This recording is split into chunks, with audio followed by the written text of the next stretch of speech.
Tout pour investir, l'événement sur BFM Business. Et oui, c'est le 20 novembre prochain au pavillon d'Armenonville. Les plus grands de la gestion, les plus grands économistes. Nous, bien sûr, avec des émissions spéciales, on sera là, au cœur du sujet, dans Tout pour investir, l'événement.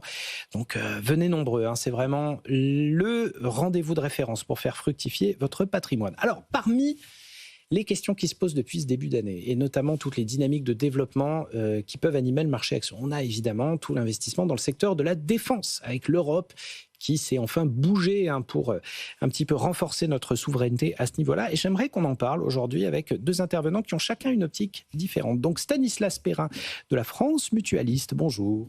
Bonjour. Et Xavier Collot, Siena IM. Bonjour Antoine. Bonjour. Merci d'être avec nous tous les deux, parce que je dois dire qu'avoir un acteur du monde mutualiste et un acteur de la gestion d'actifs, c'est bien. Comme ça, on a une optique un petit peu globale autour de ce secteur de la défense. Donc, est-ce que vous pouvez nous partager un petit peu votre vision en ce moment chacun de ces problématiques de souveraineté? On a vu que ça avait vraiment animé le marché action. En début d'année, ça avait même revitalisé complètement tout le segment des small et mid cap. Le pays France qui sort un produit pour investir dans le private equity. Quel est votre sentiment? Quel est le son de cloche vis-à-vis aussi de la clientèle qui s'intéresse évidemment à ce genre de placement? On va commencer par le camp mutualiste, on va dire, avec Stanislas Perrin. Quel est votre sentiment à ce sujet? Alors, juste quelques mots sur la France Mutualiste, parce que je ne suis pas certain que tous vos auditeurs nous connaissent et nous connaissent très bien. C'est toujours utile. On est une mutuelle centenaire, solide, et on est une mutuelle où on ne fait que et uniquement, c'est pour ça qu'on est ensemble, de l'épargne et de la retraite.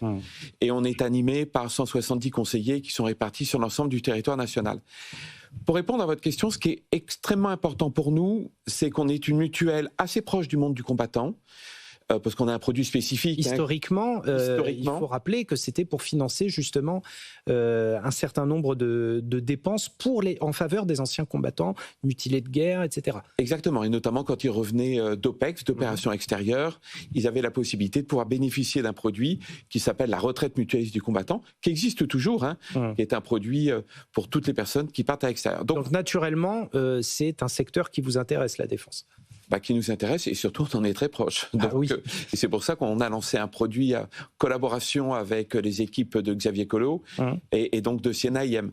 Donc aujourd'hui, nous, au mois de mars, ce qu'on a fait, c'est qu'on a interrogé l'intégralité de nos adhérents, mais on a aussi interrogé un panel pour voir pour voir s'il y avait une différence entre nos adhérents, notre monde historique, et les Français. Et cette enquête, on l'a réalisée avec l'IFOP.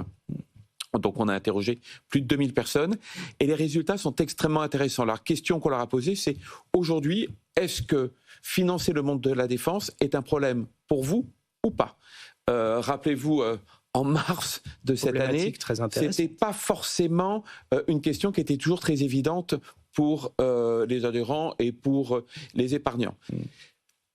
La réponse est assez claire. Je vais pas vous la détailler dans le détail. Pour ceux qui souhaiteraient en savoir un petit peu plus, on peut vous l'envoyer puis aller sur notre site, les résultats de cette enquête. Mais nous, ce qu'on a voulu avant tout, c'est répondre sur ces 2 points. Et ces 2 points, c'est quoi? C'est que 7 Français sur 10 nous ont dit que le budget de la défense devait être une priorité pour la France. Donc 7 Français sur 10. Et ensuite, 75% des Français considèrent que la défense doit être un secteur qu'on doit développer en termes d'économie et qu'on doit développer également en termes d'emploi. Pour eux, aujourd'hui, c'est vraiment une stratégie économique qui est extrêmement importante. Alors, Xavier Collot, justement, on a vu tout un tas de solutions d'investissement, tout un tas on va dire, une sorte de marketing chez les grands gestionnaires pour pouvoir investir dans la défense, etc. Donc, la concurrence, elle a émergé d'un coup. Vous, comment vous sentez un petit peu le marché à ce niveau-là? Est-ce qu'il y a un véritable combat, j'allais dire, pour pouvoir attirer les investissements? Ça se passe comment sur le terrain? Concurrence permet de stimuler le marché, donc bien entendu, c'est toujours bien d'avoir des offres concurrentes. Pour autant, il faut se distinguer, c'est ça que je veux dire. Et c'est aussi pour ça que dans le savoir-faire de Siena IM, on gère 40 milliards d'actifs sous gestion, une entreprise qui manipule les actifs cotés et non cotés. Nous avons trouvé une solution, c'est financer finalement toute la filière industrielle du secteur amont de la défense, qu'on appelle la BITD, qui recouvre 4500 entreprises françaises. Et souvent des très petites, qui ont besoin de beaucoup de trésorerie. 10 000 à l'échelle européenne, il ne faut pas oublier, donc qui vont irriguer l'ensemble de l'économie des territoires. J'insiste, c'est important. Ouais, on parle de très petites entreprises.